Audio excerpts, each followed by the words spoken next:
guys, John Ween, attorney and senior legal instructor with Blue to Gold Law Enforcement Training, coming to you today with another roadside chat. Now, today's question comes from an officer in Utah, and the question is this.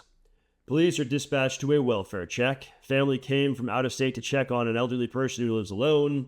Police do not find a sufficient basis to force entry, so they leave, and family ends up going through a window, finds the elderly person having an apparent medical emergency. Family opens the door, police and fire return, and fire transport the elderly person to the hospital. Police hold the house, but an officer locks the front door. All right, that one guy, right? Yeah, okay, that guy.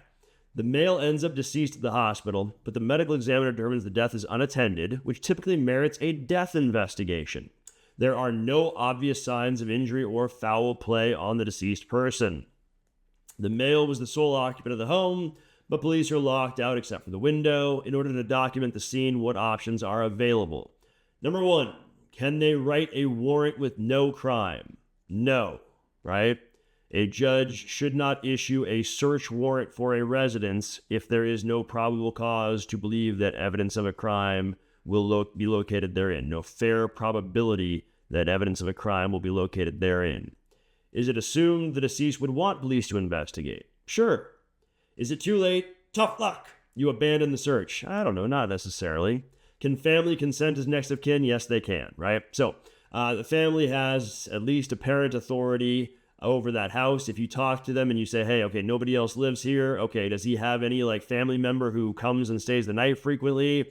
Anybody like that? No? Okay, well, you guys came here, you let us in, you called us. Yes, right? So they can consent to a search of the house. Now, barring that consent from the search of the house, what else can we do? Well, here's what I'll tell you guys, right? First off, you're conducting a search.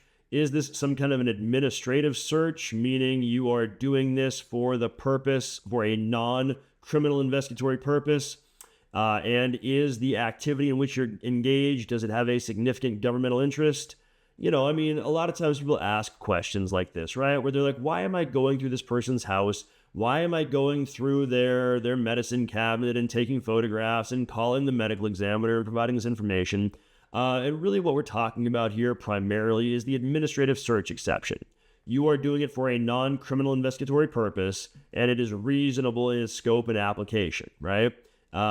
Is there a significant governmental interest in not making family members go in and do this and see their loved one who is dead on the toilet for 3 weeks or melting into the coffee table? Absolutely, right? And at the end of the day, guys, here's what I'll tell you, right?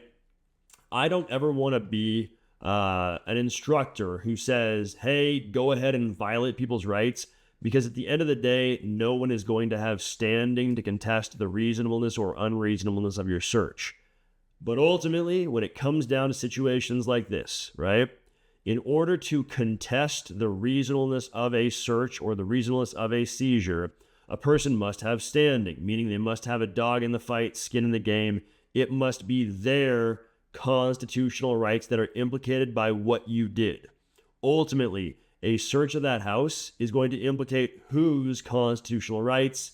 The decedent's, okay? And they are not really in a position to be subsequently bringing motions to suppress and argue that you violated constitutional rights, okay?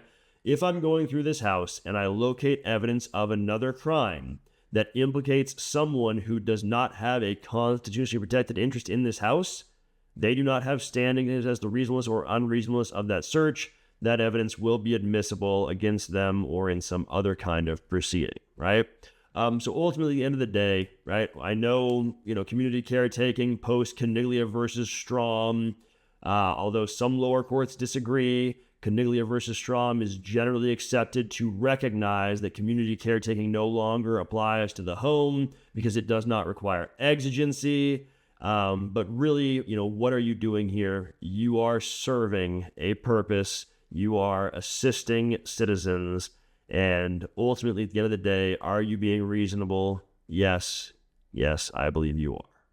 All right. Well, hopefully that helps, guys. Hopefully that helps. We got the case citations down there in the comments below.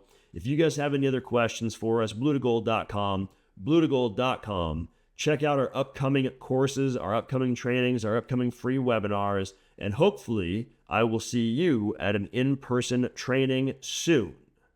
Until next time, be safe out there and make good case law.